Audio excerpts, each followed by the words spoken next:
Proverbs, the book of Proverbs, was written by King Solomon, and we are here in chapter 22. We're going to go over the beginning again because it's just so beautiful. So chapter 22, King Solomon teaches a lesson that really should resonate loud and clear with us. And he says here in verse 1, Nivchar Shem me'osher rav. A good name is better than having great wealth. Mikesef u'mezav chen. It is better to be gracious and loved than having a great deal of silver and gold. Verse 2, Ashir varash nifgashu. A rich man and a poor man meet one another. And it's important to remember, Aseh kulam Hashem. God has created all of us. So whether you're rich or poor, we're all the same. We are all created by God. Verse 3, King Solomon says, a wise person sees something bad happening and he hides. But the unwise, they just continue straight. They don't heed the sign of warning, and then they get punished. Verse 4, we are at Mishlei chapter 22, verse 4. Following humility is the fear of God. If a person is humble, then they will also be God-fearing. And if a person is humble, that's also going to be followed with prosperity, honor, and life. Often we say, which is true, everything's in the hands of God, but when the temperature outside is freezing, you can't walk out in a t-shirt and say, oh, well, it's all up to God. You're going to get sick if you walk outside with a t-shirt when it's 0 degrees. Similarly, so King Solomon says, Tinim pachim b'derech ikesh. The cold and very windy weather is going to strike at the stubborn. Shomer nafsho. Someone who protects his soul is going to stay away from it. And the lesson is, of course, while everything is in the hands of God, there are certain things that you can't blame God for. You need to put on a coat before you go out in the cold. You put your hand into the fire, you're going to get burned. Certain things are just certain. You gotta take the precautions necessary. The next verse is the foundation of all education and all pedagogy. Verse 6. Chanoch lanar al pi darko. Teach the child according to his or her way. And it is so important because sometimes there's no way to reach a child one way, but if you try another way, you will reach them. Sometimes you try and inspire a child to learn, and it doesn't work. You try and try again. And unless you tap in to what's called, King Solomon calls here, their own path, you will not succeed. So he says, if you teach a child according to their own character, according to their own skill set, according to what works for them, remember,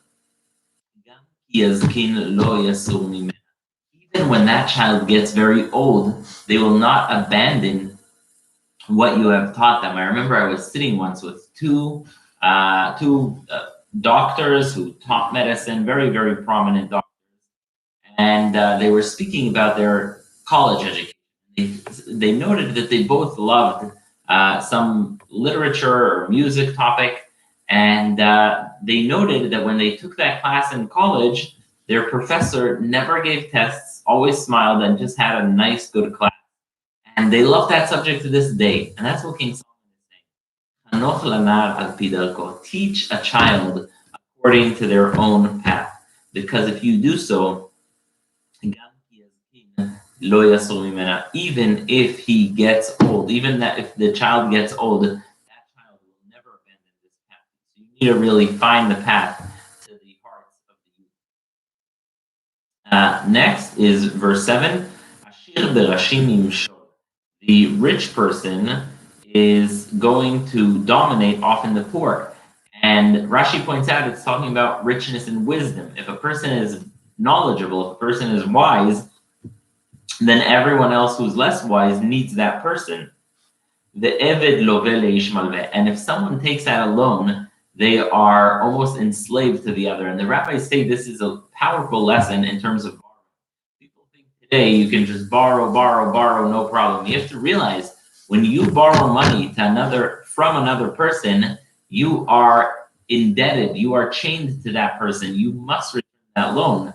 And so you're tying your fate in their fate. So sometimes you need to take out a loan, you need to take out a mortgage. Remember, when you take out a loan, you are chaining yourself to the person who's giving you that loan.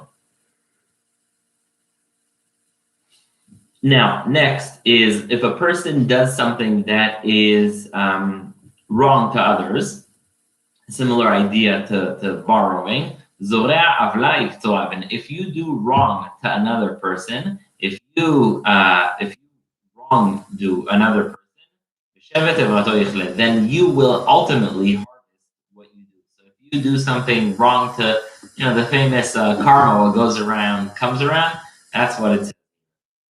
If you do something wrong to someone else, then you are going to harvest exactly that. And the wrath of his anger is ultimately going to come back at you and going to be consumed. Next is just so beautiful and gracious. Tov ayin hu yevorach. Someone who has a good eye will be blessed. What does it mean to have a good eye?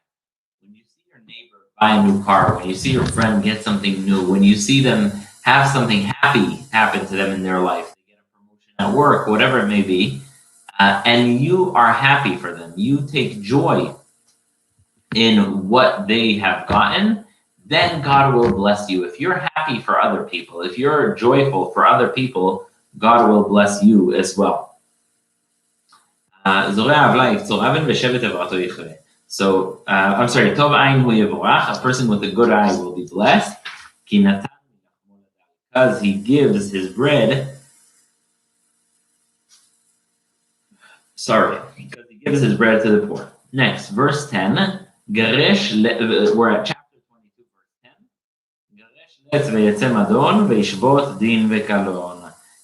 Expel the person who is just making constant mockery of things, and that way disputes are going to go away.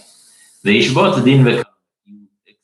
the person if you get away from the company, from the person who is contentious and constantly looking to raise a rancor and a rebel rouser, then you will avoid conflict. Then you will avoid any kind of conflict.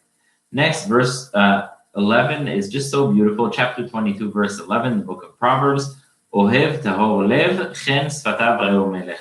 If someone is loving, and if someone has a loving heart, especially for the good people, that person is going to end up in good places. If you love hanging out with good people, if you love hanging out with people who are gracious and kind and God-fearing and do good, then you are going to end up in a good place, and you'll also be beloved by God. In fact, eventually, you will be also befriended by the king, he says.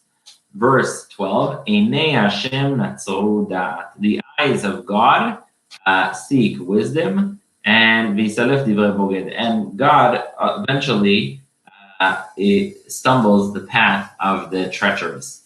I hope everyone enjoyed. I wish everyone a Shavua Tov. If you have questions, comments, feedback, those are always welcome. Thank you so much for joining us. Much appreciated. And a Shavua Tov.